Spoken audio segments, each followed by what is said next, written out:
Ernie's a little taller than I am, so I'm gonna lower this. Good afternoon, and thank you for allowing me to speak and address such honorable tribal leaders. My name is Faith Holyan, Bilagana Scottish Nishle, Nas Eji Bahashkuchin, Kiaani Dashache, Ugi Dashanali. I am 16 years old and I reside in Coyote Canyon, New Mexico. Today I'd like to discuss with you a topic that is close to my heart. I am a member of the Indian National Finals Rodeo. In fact, as Ernie said, I am the 2014 INFR All-Around World Champion Cowgirl.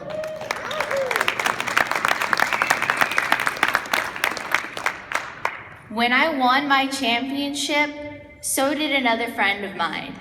His name is Alvin. I remember how excited we were and proud of our accomplishment.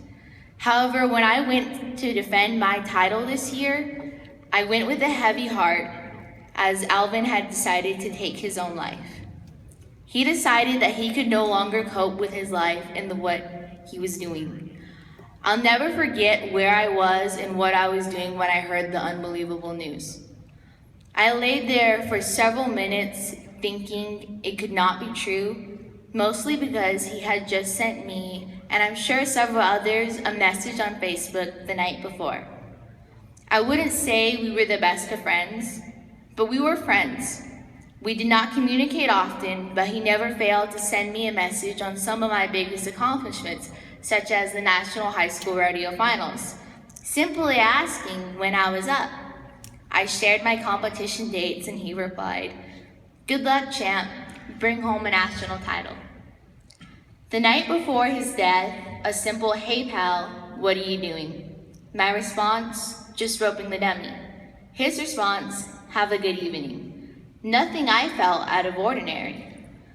So as I laid on the bed, feeling pretty upset, I couldn't help but think, how could I have helped? How could I have known anything? I began reading and trying to understand suicide. And did you know that in a Native American country, 40% of suicide are between the ages of 15 and 24? And that 90% of these suicides are because of mental issues. It was then I realized these issues are some that I face on a daily basis.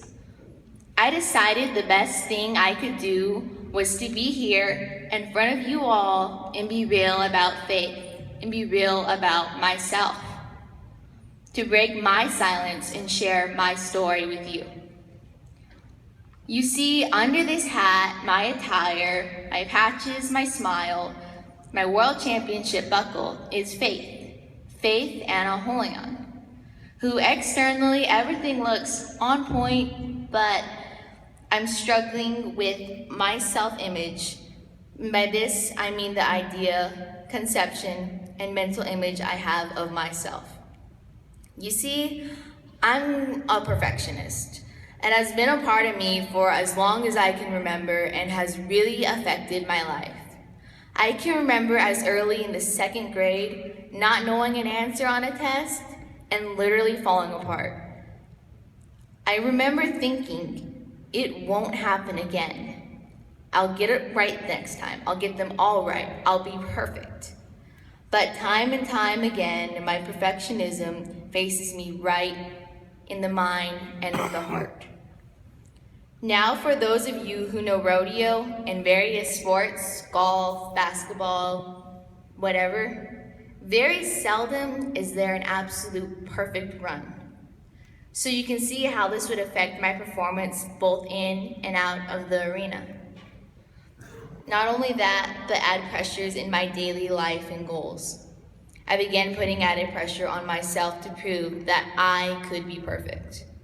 I felt so much pressure to win, mainly put on myself, and I felt that others had expectations of me to win, as I felt winning would make people accept me, make people like me. It doesn't help that I come from a family with a legacy of world championship titles. I share because many of us sitting here can identify with me on the pressures of daily life, pressures from competition.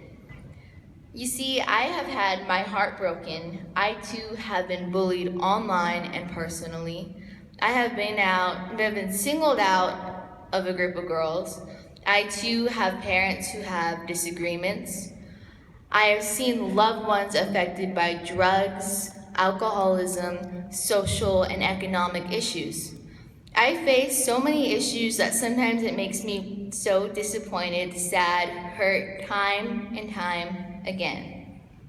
So much that as early as 9 years old, I thought there must be something wrong with me.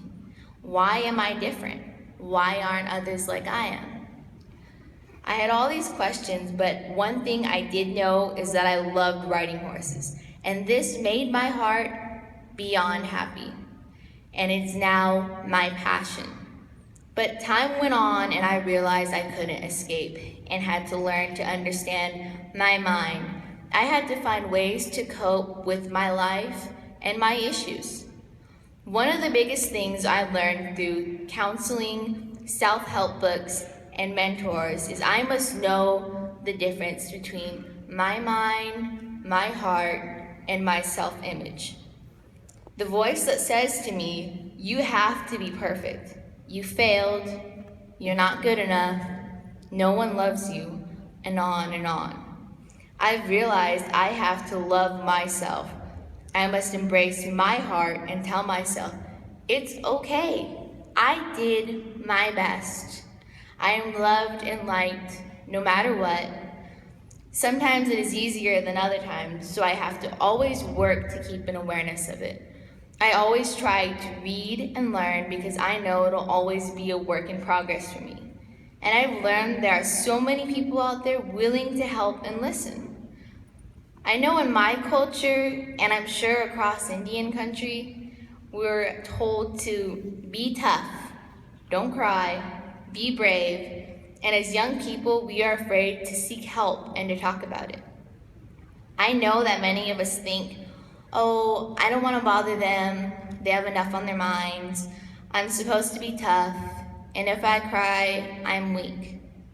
But those thoughts don't make our heart happy. It only buries the hurt. I'm very fortunate that my family does try to understand and encourages me to seek others and finds me outlets and resources. Each one of us and our youth here is unique, and most importantly, we matter. So here we are today, and all my thoughts again to how I can help. Last year at the INFR, I launched Code Purple. It is my way to break the silence and a message I share with you today. I want it to be our efforts to help one another when we are faced with contemplating ending our life. You see, back to Alvin, I kept thinking about his last message to me.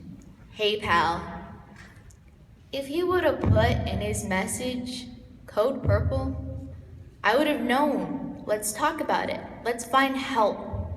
I thought, what if you and I and all of us here make a pledge together? I thought, since purple is the color for suicide awareness, if we step up and say that if I come to a time when I need to talk and I feel I can't handle it, I can send Code Purple. So today I brought these small purple feathers. Some of you already picked them up or I gave them to you. These little ones right here. And ask that if you take one today, you pledge to not only seek and to love yourself and your heart, but you seek to get help and help others, to push through the tough times, to pledge to take the Code Purple seriously, and to remember those who are not here with us today because of suicide. I am also here to say that I will share my story wherever and whenever I can so that I can make a difference. So our youth and others understand they are not alone. To break the silence, because one life is too many. And as a youth leader, I am willing to work and to help our youth to grow and live life. Thank you. Akehet.